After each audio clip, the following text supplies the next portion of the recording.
अस्सलामुअलैकुम वरहमतुल्लाह। आप दोस्तों से डॉक्टर अज़हर कमाल साहब की एक बहुत प्यारी नज़्म शेयर कर रहा हूँ।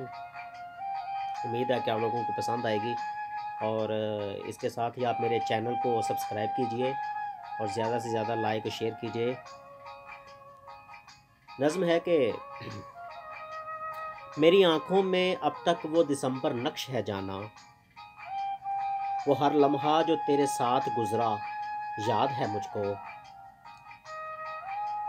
तेरे पहलू से लगकर देर तक वो गुफ्तगू करना, तेरे हाथों की चाय और काफ़ी रात भर पीना, वो अंगीठी में जलते कोयलों से खेलते रहना, वो रातें धुंध में लिपटी, वो रातें धुंध में लिपटी, वो तेरा हाथ हाथों में, वो काली शाल जो तोहफे में तुमने मुझको भेजी थी, तेरी बाहों की सूरत अब भी मेरे गिर्द लिपटी है,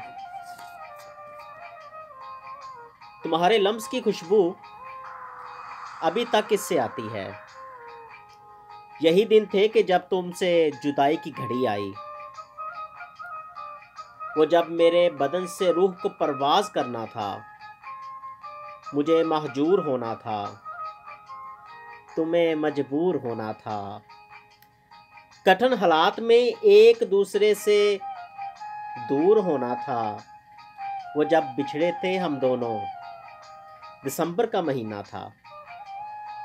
तभी से दिसंबर, वो जब बिछड़े थे हम दोनों, दिसंबर का महीना था। तभी से दिसंबर इस्तारा है जुदाई का। बकिया साल तो जैसे भी हो मैं काट लेता हूँ, बकिया साल तो जैसे भी हो मैं काट लेता हूँ, मगर मगर मगर जाना दिसंबर में, मगर जाना दिसंबर में, जुदाई के वो सारे जख्म ताज़ा होने लगते हैं। गए वक्तों की सारी गुठड़ियां जब खोल कर देखूं, तो इनमें तेरी यादों के सिवा कुछ नहीं होता। रफाकत के वो सब लम्हे मुझे अब ख्वाब लगते हैं, मेरे अंदर के सब मौसम मुझे बर्फाब लगते हैं। जो सच पूछो तो है जाना, मेरे अंदर दिसंबर है, मुझे तेरी ज़रूरत है, मुझे तेरी ज़रूरत है। मेरी आँखों में अब तक वो दिसंबर नक्श है जाना, वो हर लम्हा जो तेरे साथ गुज़रा है याद है मुझको, वो हर लम्हा जो तेरे साथ गुज़रा याद है मुझको।